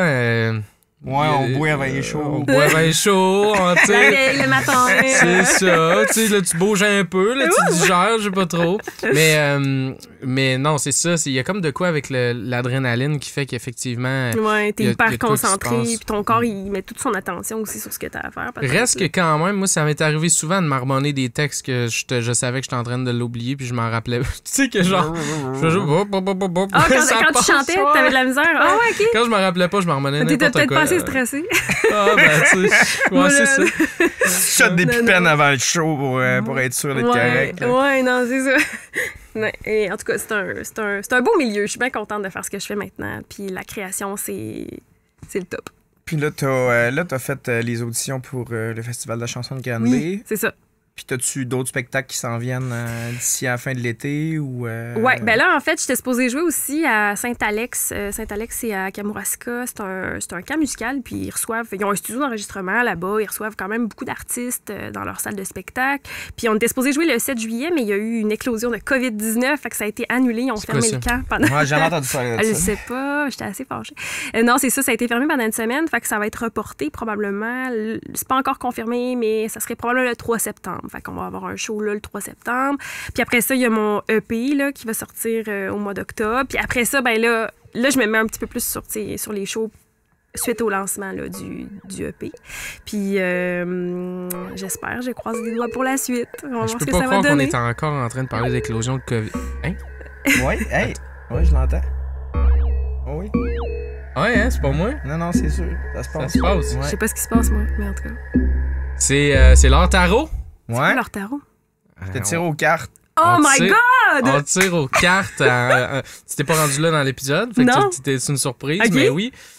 On tire aux cartes en plein milieu de l'épisode. Qu'on y croit ou qu'on y croit pas, ça crée toujours un genre de discussion introspective après. Un petit tirage, là. J'adore rien ça vient tellement chercher mon côté mystique, mon petit côté... Avec la nature, tu parlais tantôt, la nature, tu tripes. Mais moi, je suis bien proche de mon cycle. Tu sais, genre, on dirait que j'ai 2 personnes dans mon corps. T'sais. Une sorcière. Ouais, la même personne. Pascal, on a invité une sorcière dans le studio. Je le sais, mais là, faut-tu que je me rapproche? Tu peux te rapprocher, c'est comme tu veux. Oui, tu peux amener le micro. Ouais. Okay. Moi, c'est le fun. En plus, c'est une professionnelle. Tu sais comment ça marche, là. Mais oui, maintenant, je sais comment ça marche, le micro. Je le savais pas il y a 2 semaines. C'est vrai? Mais non. Mais non, je savais, là. Mais tu sais, je suis pas encore à l'aise, là. Rouler des fils, là. Ouais, là, je suis rendu pas pire. Pascal est rendu bon. Ah ouais, ça a rentré, là. T'as tout le temps l'impression que tout le monde te regarde quand tu sais pas rouler un fil. Ouais. Puis là, mais au début, je les roulais, tu sais. Puis il y a comme tout le temps un petit velcro, ces fils. Je trouvais ça compliqué, me servir du velcro pour les attacher. Okay. Là, je faisais un nœud. Là, à cette heure, ça m'énerve que je pogne un fil qui a été noué. Là. Ouais, je comprends. Là, c'est sûr, ça va être compliqué de le défaire. Là. Puis là, je pognais dedans. Je sais c'est qui, là. Je peux pas sûrement la semaine d'avant. Au début, là, c'est ça. Fait que, ouais. Je tire aux cartes. C'est un vrai tarot. OK. Je me suis fait donner. Tu peux pas acheter ça. OK. Je peux pas. je tirais aux cartes avec des paquets de cartes à jouer normalement. Mais là, on fera pas un gros tirage, puis je dis pas l'avenir avec les cartes. J'ai pas, Mais tu vas juste me montrer l'image. On va aller en chercher juste une. Normalement, je ferai un tirage sur comme tout ton environnement, tu sais. OK. Savoir où est-ce que t'en es par rapport à plein de trucs. Là, on va juste jouer avec une carte. On va essayer de voir qu'est-ce que ça dit. OK.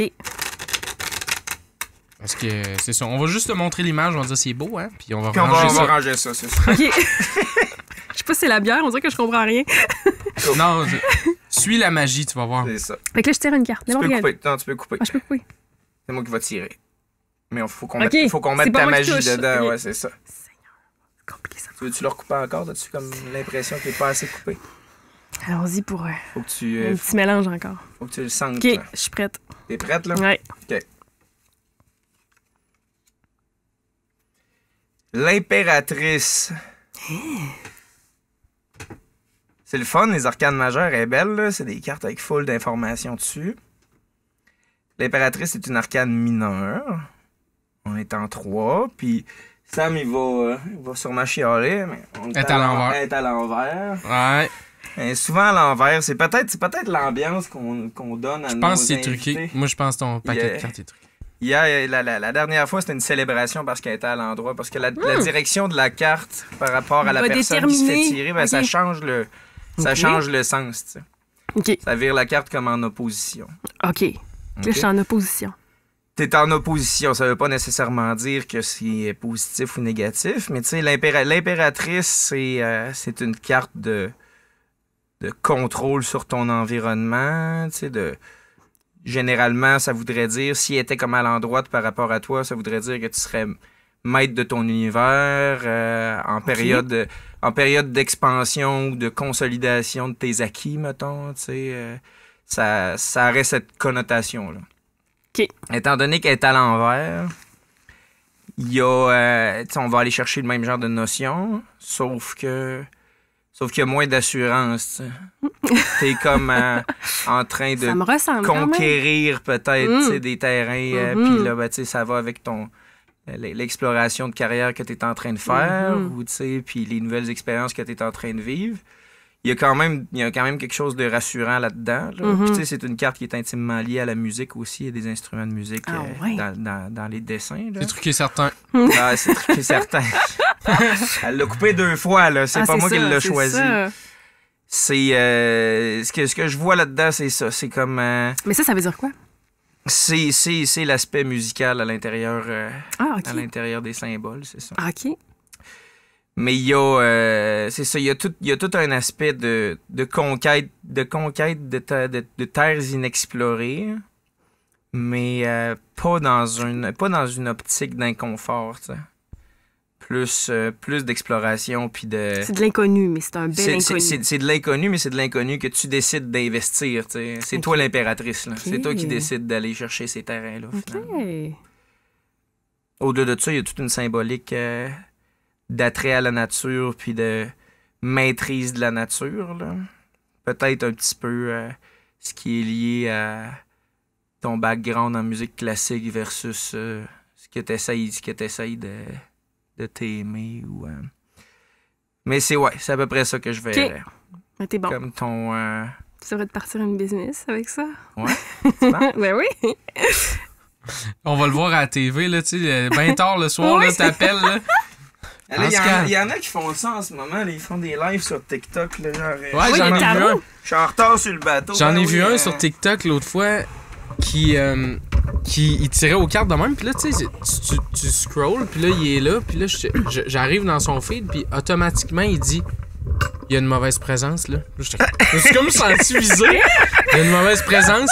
Fait que là, moi, je suis comme captivé, je reste là, tu sais, puis là, il continue, il fait d'autres choses, puis là, le monde, il commente, ils font « Ouais, il y a une mauvaise présence. » c'est live, là. Puis là, c'est un TikTok live, puis là, il fait « C'est une mauvaise présence... masculine. Là, j'étais ben voyons, genre je fais rien que regarder, là, je suis rien que curieux, là, genre c'est malveillant. J'étais comme c'est beau, je m'en vais là, je sais pas en plus sérieusement, parce que sur TikTok, tu peux pas tu peux regarder le live sans embarquer dedans. OK. Fait qu'il voit pas, mettons, que t'es en train de regarder. OK. Tu sais, si il avait vu, mettons, qu'il y a quelqu'un qui embarque, il voit un nom masculin, il aurait pu, tu sais, jouer là-dessus, là. Non. Mais j'étais même pas Mais il embarqué savait, dans là, le c'est un live. vrai, là. C'est ça, il le Ah, savait. c'est un vrai. Il l'a OK, c'est pour ça. senti. OK, j'avais oublié que c'était un vrai. C'est pour ça. Hey, c'est quelque chose. C'est vrai, il y en a Ben des oui. vrais, puis il y en a des faux, du monde qui font semblant de savoir ce qu'ils disent, puis c'est ça, puis il y a moi. Il y a Pascal qui dit des belles grandes phrases vite. Ben, Non, c'est toi, tu dis pas intéressant, ça. c'est intéressant. Ça correspond exactement à comment je me sens. Ouais? Exact. Ah ouais, merci. C'est-tu de rien? Ça me fait plaisir. Ouais. C'est-tu un pattern régulier dans ta vie? T'as-tu déjà vécu ça, une période comme ça? C'est-à-dire de remise en question, genre? Ouais, de remise en question, puis d'exploration à l'extérieur, de sortie de ta zone de confort à ce Ouais. point-là, de Ouais. refaire ton activité. Puis c'est là, tu refais ton activité professionnelle ou tu te refais quasiment comme personne là, tu sais, Ouais. en faisant ça. Mhm. Ouais, je suis une personne comme ça. Je me remets constamment en question. Mais j'en parlais tantôt un peu, mais tu sais, je pense que depuis quelques années, je remarque que mon cycle a quand même une influence sur comment. Là, tu j'en parles parle de avec ton deux cycle, gars, tu veux là. Tu sais, dire. c'est un peu gênant, là, mais ben, mon cycle, là, tu sais, où je suis. dans Ton le cycle, mois, OK, là. c'est beau. OK, Mais là, ce que c'est... non, mais ça a vraiment une influence. Puis je m'en suis rendu compte récemment parce que je pensais que j'étais comme maniaco-dépressive ou que j'avais comme une forme de, je sais pas, là, d'intensité, OK, au fond de moi. Ouais, des espèces de up and down, mais pas au niveau nécessairement de mon humeur. Là, j'étais pas très, très, très joyeuse et très, très, très, très triste, mais j'étais plutôt, mettons, j'entrais dans une phase créative. Là, j'avais de l'inspiration, je me sentais vraiment dedans. Puis là, tout à coup, je tombais dans une espèce de phase où je voulais plus rien savoir. Là, j'étais super organisée. Je me concentrais plus sur comme mes choses à la maison, des affaires bien basiques. Puis ça faisait tout le temps ça, tout le temps. Puis le moment où tu sais, je suis vraiment organisée, je me dis, bon, la musique, ça sert à rien. Je vais me réorienter, mais dans quelque chose comme en santé, tu sais, quelque chose comme ça. À tu sais. toutes les 2 semaines. Mais oui! Mais c'est dans une période vraiment, d'un mois, là. Ouais, exact. OK. Mais ça fait comme quelques années que je le remarque. Mais au début, je pensais juste que j'avais quelque chose. Là, tu sais. Ouais. T'étais folle. Je n'osais pas le dire. Je pense pas que c'est pas le mot. Tu sais, on n'est pas fou quand on est comme ça, mais je pensais que j'avais quelque chose qui n'était pas normal. Pour me rendre compte que c'était toujours pareil, tu sais, aux mêmes dates, que Ah ça ouais, suivait ok. un calendrier, puis qu'à un moment donné, ben, j'ai lu un peu là-dessus sur Internet, puis je suis pas la seule, tu sais, à qui ça Non, mais arrive. c'est hormonal. Puis, Ouais. tu sais, nous autres, on le remarque moins, les gars, mais Ouais. on a des hormones, nous autres aussi, Ouais, qui c'est peuvent ça, je le sais pas. influencer Moi, j'ai pas ça. notre... calme tes hormones. Ouais, non, mais je suis curieuse de savoir, là, pour vrai, quand ça se passe, parce que moi, honnêtement, depuis que je réalise ça, je suis tellement plus près de moi. Puis quand je suis pas dans ma phase créative, ben je l'accepte plus. Parce qu'avant, j'étais juste, voyons, Ben, qu'est-ce c'est qui ça. m'arrive? Je veux plus créer, je veux... Ah, mon Dieu. Puis là, ça revenait. C'est juste rider la wave à cette heure, dans le fond. Oui, Tu sais, maintenant, tu quand t'es je le consciente. sais, puis- c'est ça. Quand je suis pas dans cette phase-là, je m'en occupe pas. Puis quand je suis dans cette phase-là, ben je m'en occupe. Tu sais, Mais c'est vraiment intéressant Ouais. d'avoir compris ça Ouais. puis de le maîtriser comme tu maîtrises le piano, quoi. Non, mais, C'est drôle. tu sais, Oui. nous autres, les gars, tu sais, on s'en rend... C'est plus difficile de s'en rendre compte parce que c'est quoi? On a sans doute des cycles aussi hormonaux, Je mais le on le sais pas. sait pas, on le voit pas, en tout cas. Tu sais, Ouais. Ouais, ben, il n'y a pas de conséquences aussi directes puis claires que. C'est ça, tu sais. Fait que je pense que pour n'importe qui, finalement, c'est sûr que ça doit influencer l'envie de créer, Ouais. d'avoir des up and down, tout ça, tu sais. Mhm. Puis comme c'est intéressant de voir que toi, tu t'en veux pas, tu l'as comme... Tu t'es consciente de ça, puis Ouais. tu l'utilises même Ouais. d'une certaine manière. Ouais, puis c'est drôle, là. J'espère que ça vous gêne pas que je parle de ça, là. Zéro. Mais, tu sais, dans le fond, quand j'étais plus jeune, je prenais la pilule. Puis quand tu prends la pilule, ben, tu sais, ça paraît un petit peu moins, dans le fond. Ton cycle, dans le fond, tu te ressens un petit peu moins. Puis quand j'ai arrêté de la prendre, ben, c'est comme si j'ai redécouvert mon corps, là. C'est Complètement, revenu là. vraiment en Ouais, force. mais là. vraiment, j'avais jamais senti ça. De Ok. cette manière-là, à quel point ça peut être puissant, le corps. Puis à quel point tu peux t'en servir, justement, pour créer, là, tu sais, pour être... Puis tu sais, moi, des fois, ça m'inquiétait, là, de plus avoir le goût, puis de trouver que mon projet, ça valait pas la peine. Puis j'ai une amie qui me disait, « Mais t'es où dans ton cycle? » Puis là, j'ai remarqué, « OK. Hein? Ah, je suis dans mon C'est bout de comme ça. déprimé, raide. Ouais, là. j'étais pas nécessairement déprimée. C'était comme, genre, je voulais plus rien savoir, tu sais, ça valait pas la peine. Puis tu sais, à un moment donné, tu sais, il y a quelque chose où... C'est important, je trouve. En tout cas, du moins, j'en ai parlé à quelques filles, puis ces filles-là étaient comme pas nécessairement au courant, puis ils me disaient, « Hé, mon Dieu, moi aussi, je vis ça. Mais tu sais, à un autre niveau ou dans d'autres aspects de leur vie, là, hey, moi aussi, il y a des fois où, genre, j'ai le goût de rien, puis là, hey, OK, c'est drôle, tu sais. C'est particulier de s'en rendre compte, puis de se dire, OK, là, je me ressens. Là, je suis comme plus près de mon corps, puis quand t'es pas dans cette phase créative, ben tu t'inquiètes moins aussi. Pousse-toi pas pour rien, ça donne rien. Exact, c'est ça. Ouais, c'est ça. C'est intéressant, à ben des niveaux. Puis c'est intéressant aussi le rapport que tu dis que tu as eu par rapport à la pilule, puis d'avoir arrêté de la prendre, parce que on vit dans une société. On est vraiment dans une passe actuellement où on essaye de neutraliser à peu près tous ces écarts-là, finalement. Oui. N'importe quel problème mental qui est perçu ou vécu pour vrai, là. J'ai aucun préjugé par rapport à ces affaires-là, mais c'est beaucoup traité à coup de grosses médications pour essayer de neutraliser ces écarts de personnalité-là, au lieu de dive in dedans puis de comprendre qu'est-ce qui t'arrive, faire OK, j'ai des passes. Je vis vraiment de l'anxiété à cause de ces affaires-là. Faut-tu que je me médique pour être capable de passer au travers? Ou ben non, c'est rien que mon corps qui m'avertit que ça me tente pas de faire partie de ce genre de truc-là. Ouais. Moi, je me suis posé la question, je me suis dit, si j'allais voir quelqu'un, un médecin, puis que je lui expliquais ça, mettons, il y a des mois, il y a des moments dans le mois où, genre, je veux rien, je suis vraiment pas bien, puis là, d'autres moments où je suis super intense, puis je crée, puis ça va super bien. Est-ce qu'il m'aurait juste dit... Ouais, je me suis posé, est-ce qu'il m'aurait juste dit, mettons, ben... on va aller voir, je sais pas, peut-être qu'il m'aurait fait voir un psychiatre, puis que là, j'aurais peut-être eu de la médication, peut-être pas, peut-être que c'était pas assez intense. Mais sachant que c'est... Je sais pas. Moi, je le vois comme ça, dans le sens que je me dis, est-ce qu'il y a probablement des gens qui sont médicamentés pour rien? Peut-être. Ben, c'est sûr. Probablement, parce qu'on est dans une espèce de période où ça a été tellement... comme mis au rencard, ce genre de problématique-là. Ouais. Tu veux comme pas en échapper, tu sais. C'est un retour du balancier, mais probablement un peu trop. Là, le déséquilibre n'est pas juste dans la tête des gens, il est dans l'environnement social. Oui, ben ça, c'est sûr que ça... Puis au niveau de la création, tu dis... c'est ça, on a tendance vraiment rapidement à mettre des gens... on va les normaliser, on va leur donner des pilules. Là, j'ai travaillé avec un artiste quand même connu, là, bien connu. J'ai passé comme une semaine avec lui en studio. Puis lui... c'est qui? Il n'y a plus personne... Non, mais... non. Non. Ouais, j'aime mieux parler de l'histoire. Oui. Sinon, je pourrais plus parler de l'histoire. C'est bon.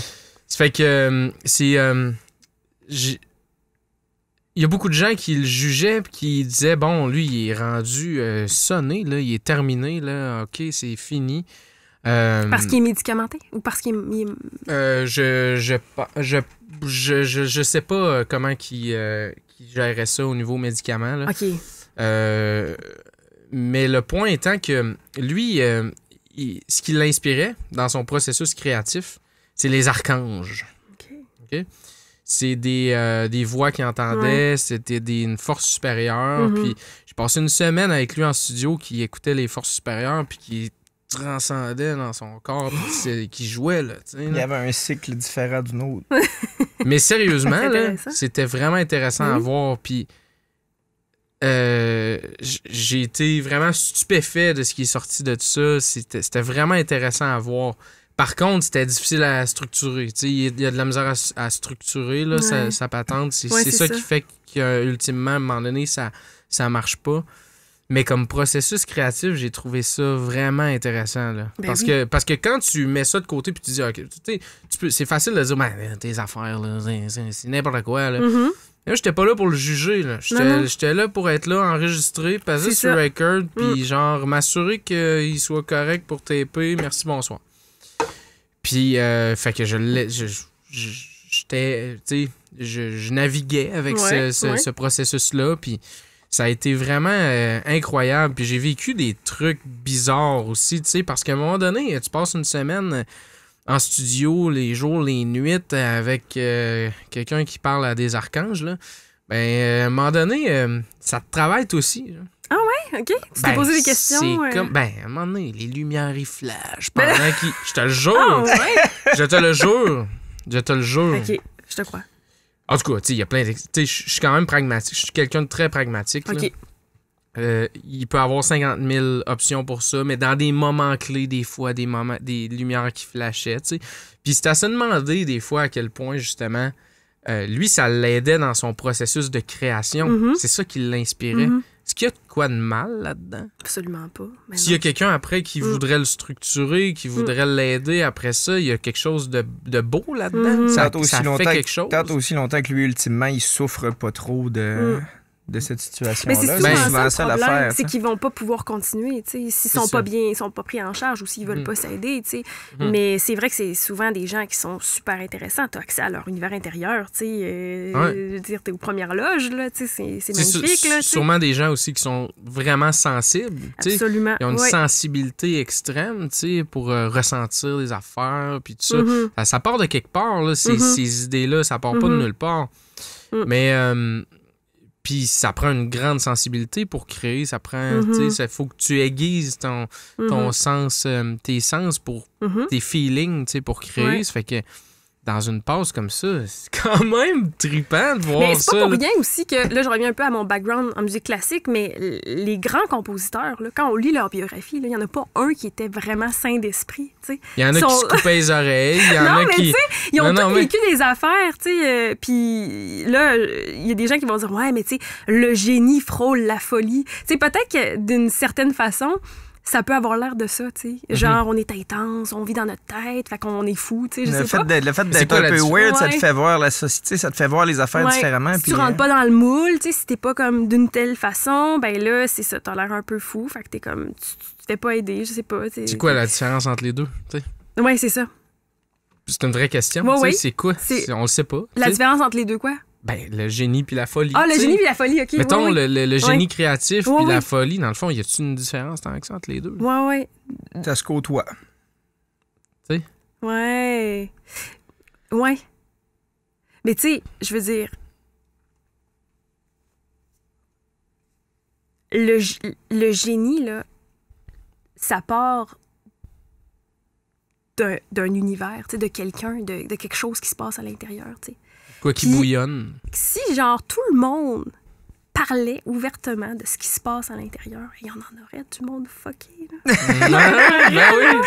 Finalement, on se rendrait compte qu'on n'est pas tant tout seul. Non, et c'est ça, ou tu sais, qu'il y a des idées tellement bizarres. Tu sais, je vais vous parler de quelque chose, mais je sais pas si je voulais en parler parce que ça a l'air vraiment bizarre. Vous irez chercher sur Internet. Okay. C'est quoi de la synesthésie, OK?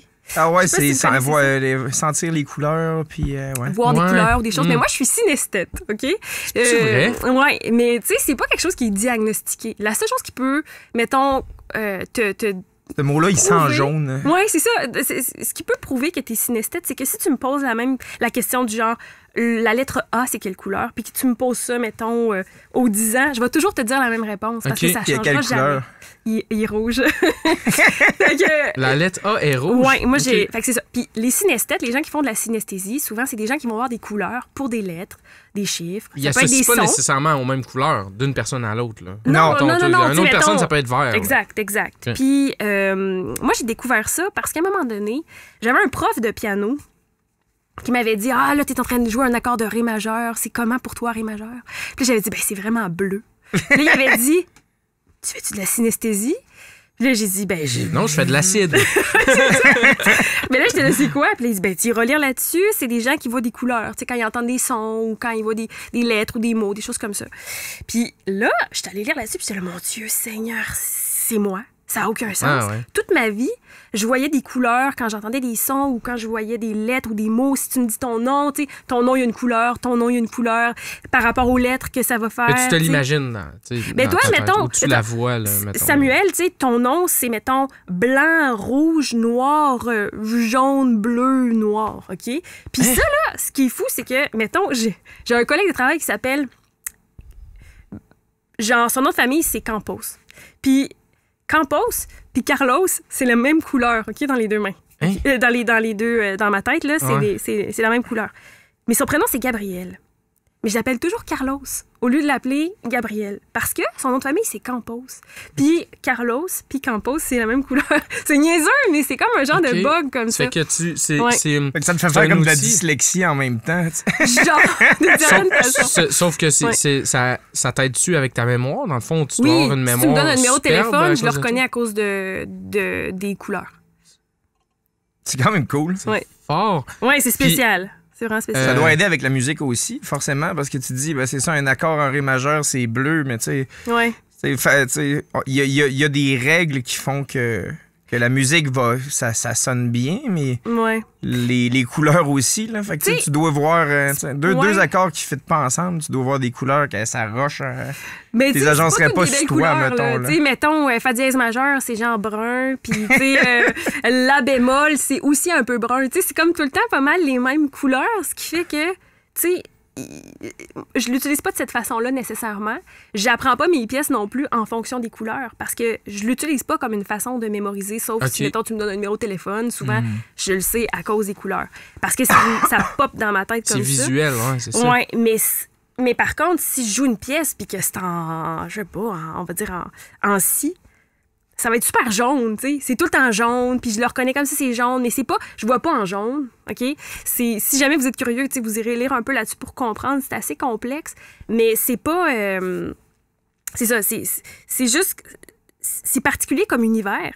Puis quand on en parle, on a l'air un peu bizarre. C'est pour ça, tu sais, je reviens un peu au gars qui... Fait que dans le fond, tu pourrais regarder un tableau, toi, là, de Van Gogh, là, ou quelque chose, là, puis faire un accord, là, qui aurait la même couleur. Ouais, tu pourrais traduire des toiles en musique, littéralement, de la manière que toi tu le vois. Oui, exactement. Mais ça, je le fais souvent. Là. Puis, c'est ça.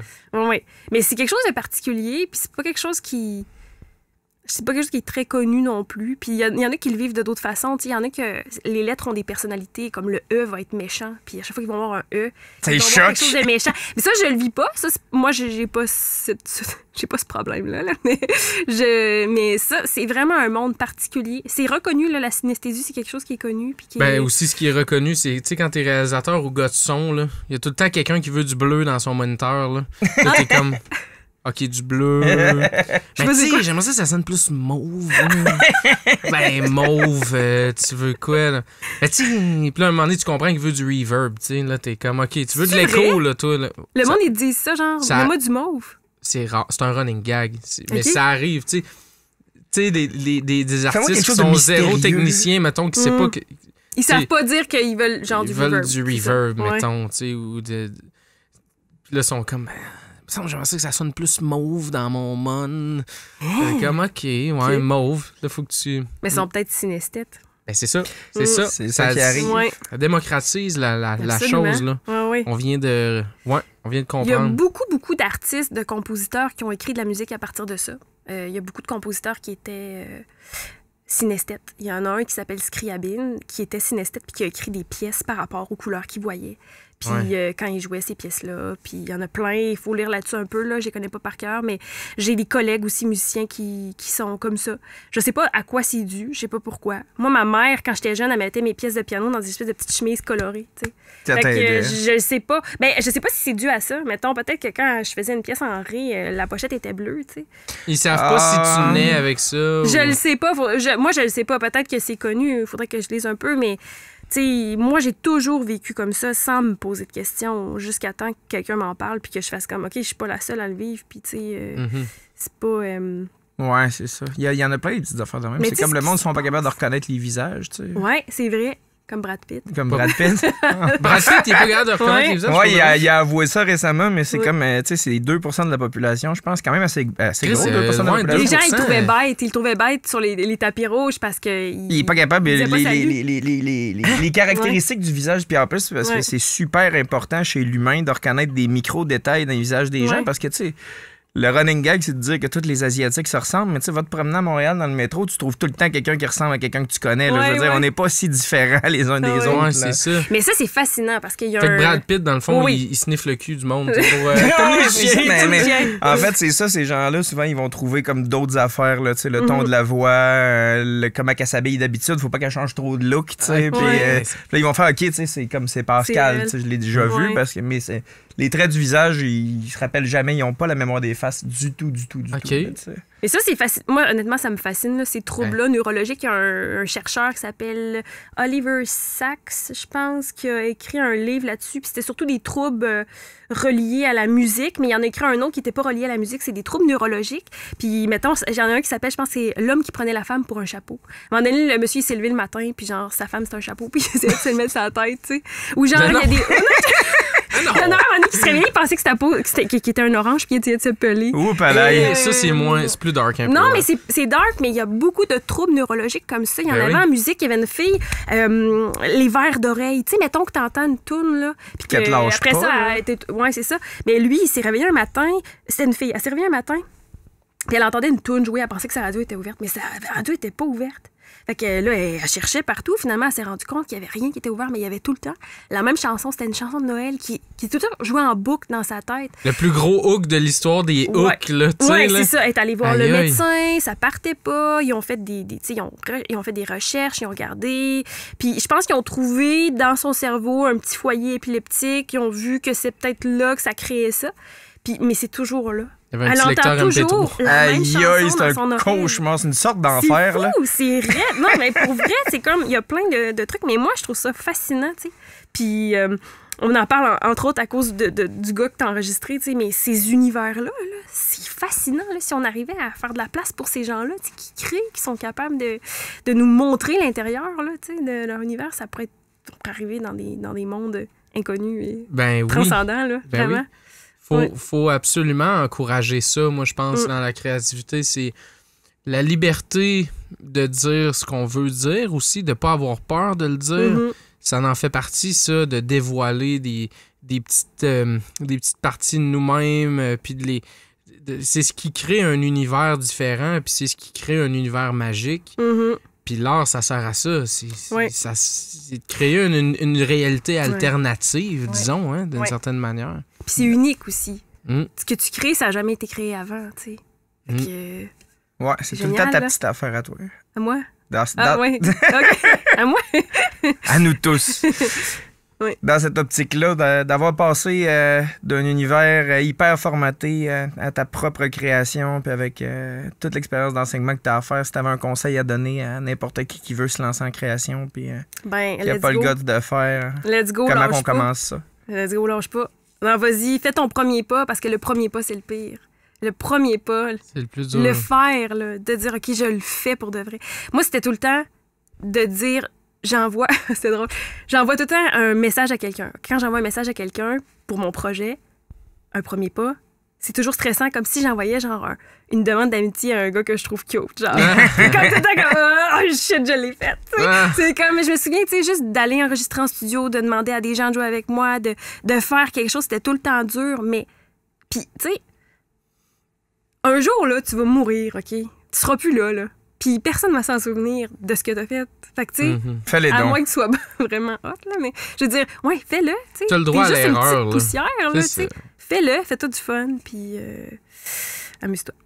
Super. C'était vraiment une belle entrevue. Ben, merci à vous deux. Ben, merci à toi. Sophie. Vraiment. Je pense qu'on mérite de s'applaudir. On mérite de s'applaudir. Ouais. Merci. J'espère que j'ai pas trop parlé. Ben non, merci Sophie. Merci beaucoup. Yeah!